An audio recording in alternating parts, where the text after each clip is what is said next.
Hi guys, I'm really sorry. I know it's been well over a month. The last video I did was on the sunglasses holder on the Qashqai in October, I think October the 9th. And I know it's been really quiet since then. So yeah, a big apology. Quite simply, it's been a massive change in my life, which hopefully I'll be able to do some sort of collaboration with and sort of get it involved with the Qashqai stuff, but that's still to maybe sort.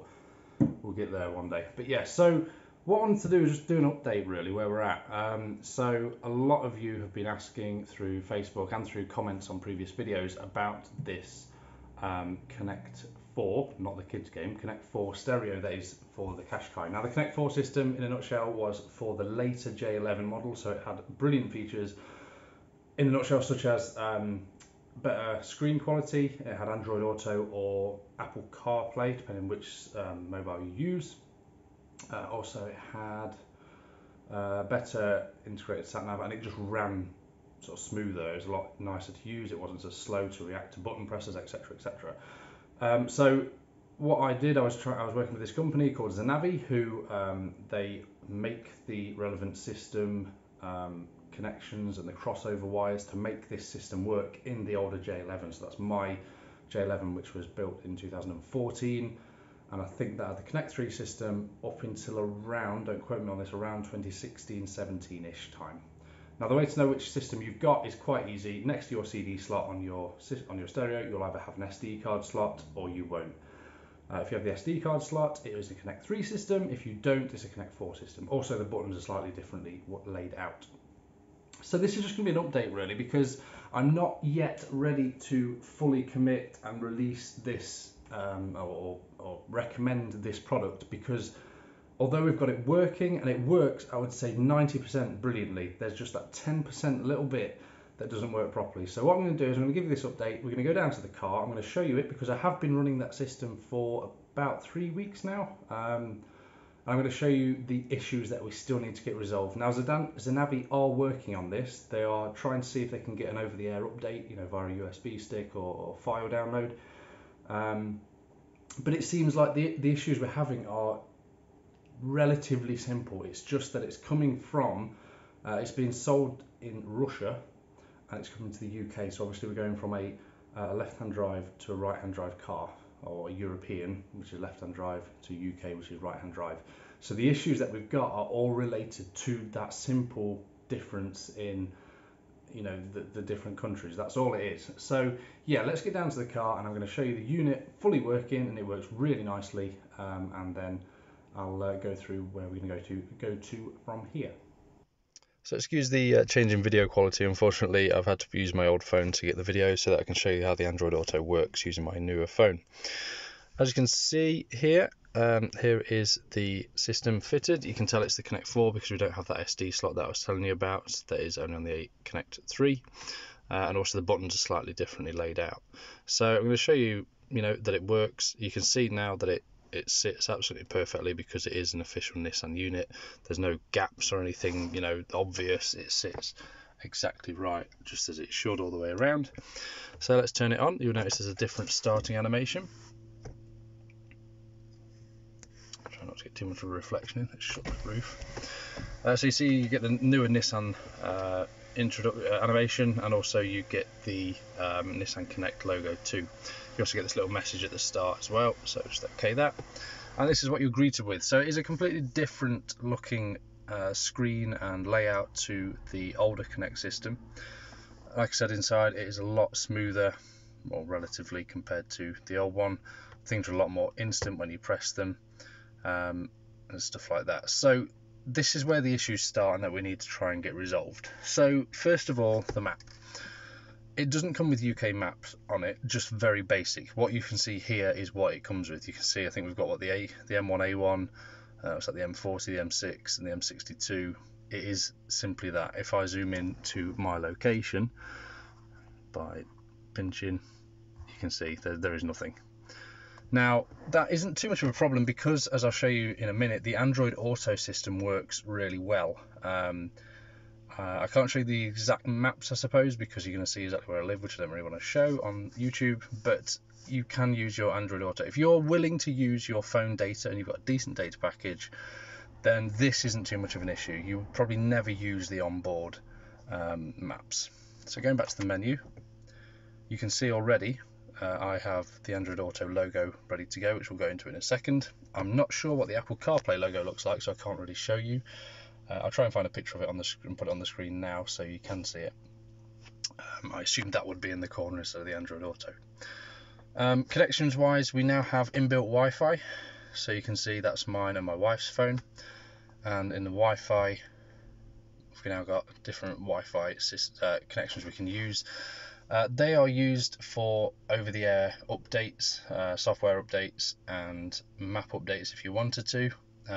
Unfortunately, this, like I said, does not have the option to download UK maps for some reason, but it's not too much of an issue to me.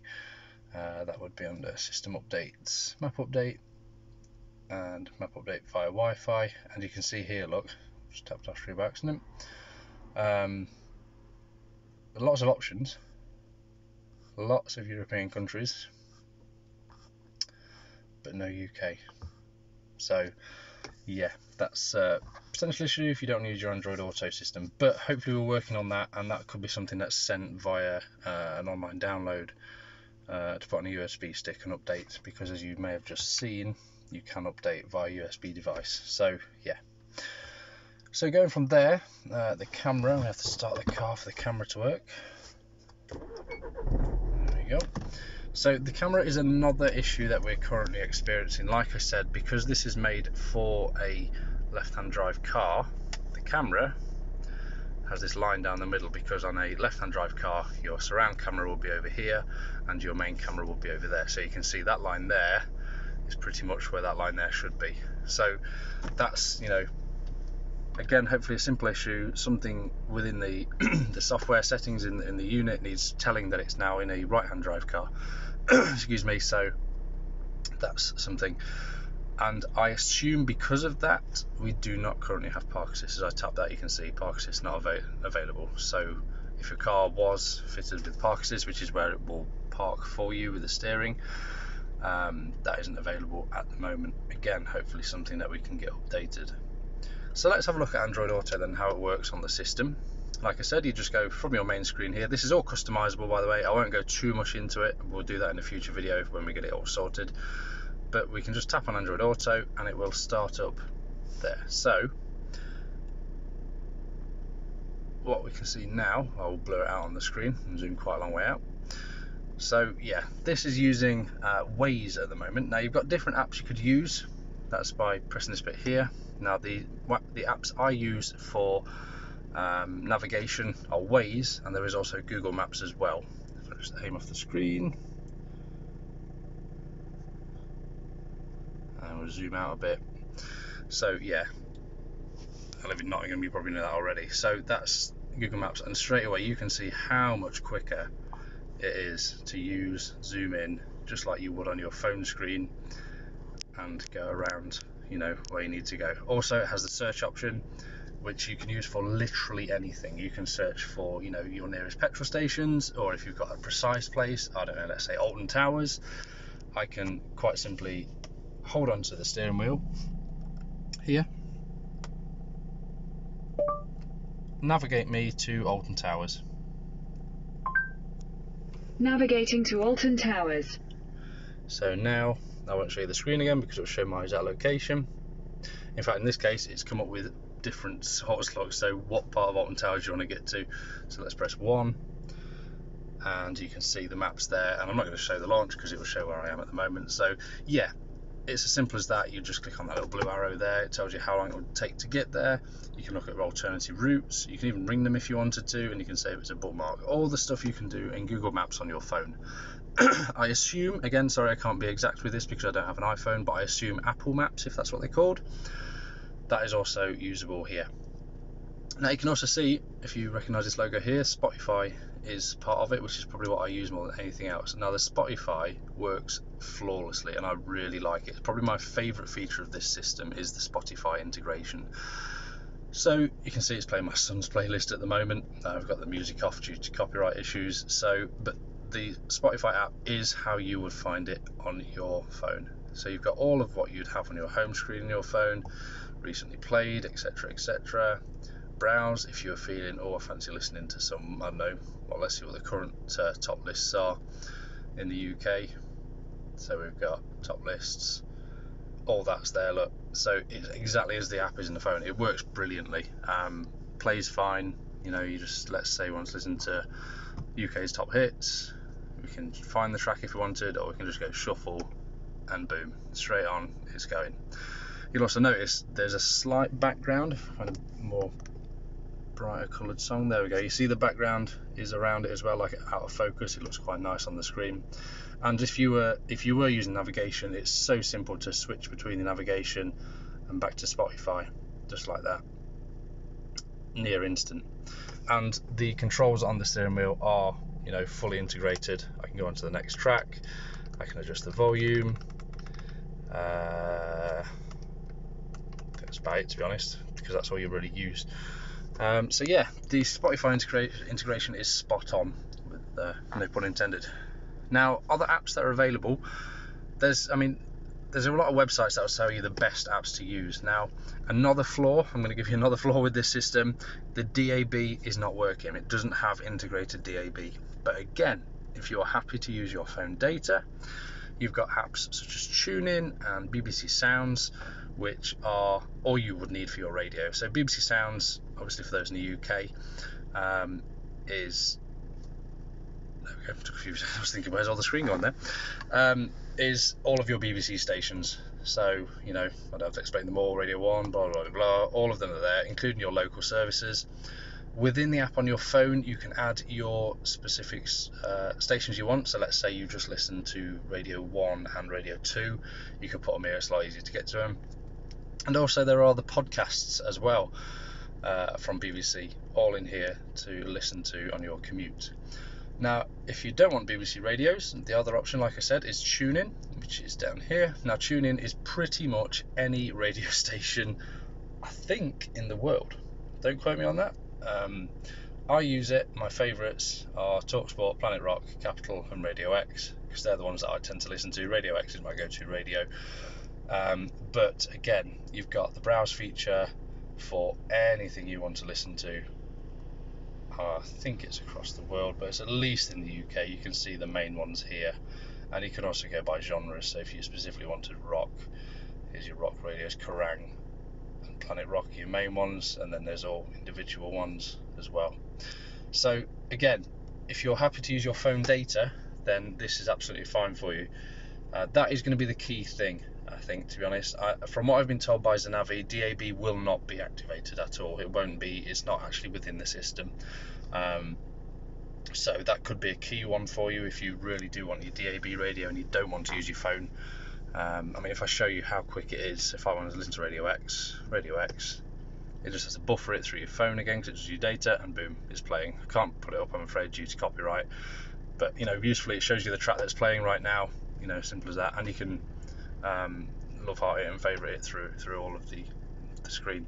So yeah, like you saw with the navigation, it does have full integration. Again, this is specific to Android and Google phones because I don't know how Apple phones work anymore. I'm afraid I really don't. So it's just a case of long pressing the button on there. For example, I have smart lights in my house, so I can do things like this. Turn off all lights.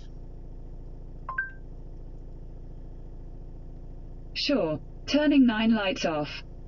There we go. So it's turned the lights off in my house, for example. So anything you can use as a Google Assistant on your phone is integrated into the car. So, you know, you could use it for calling people as well. You know, hold the button, call mum or something, and it will do that. So that's the Android integration. There are some other apps you may have noticed here. Calendar, Messenger. I've not really got it to work well yet. It should show any messages you receive during a drive.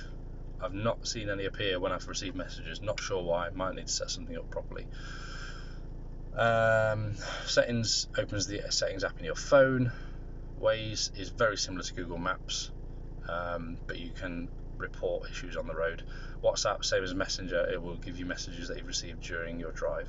And then customize, you can change, again that goes to your phone, change the layout, what's on the screen, because there's some things that I didn't want on there and got rid of them. So yeah, obviously there's the phone integration, which is as simple as it has been before. Notifications bell for anything that you receive on your phone during a drive, such as, you know, it should be messages, but I don't get them, I'm not sure why. But then things like notifications from apps as well will appear there. The background as well, you can see this bluey reddy colour background. You can change it again from in the app. But that's it for Android Auto. If we go back to the main system, this is here. So I've set this up because that's what I just want as my home screen. So even when you're playing through Android Auto, so if I go back and put a song on Spotify, just quickly, there it is, put Ed Sheeran back on, it will also appear here. So you don't have to have that Android Auto screen on, you can have this screen on, and the clock as well, you can have it digital or analog as well, and you have different screens. If you didn't want to use Android Auto, you can see we've got AM, FM, Bluetooth audio, and then I've not put anything in the address book because the onboard sat nav isn't fully working yet, and then a blank screen. So yeah, that's kind of it. So what we're going to do now is switch back to my other phone so I can just talk you through what's going to happen next. So there we go, that's the Connect 4 system in my car at the moment. As you can see, there are some not perfect issues with it, and that's the reason I don't want to release my recommendation. You can right now buy this system from Zenavi. If you look on my Facebook page, there is a post by them.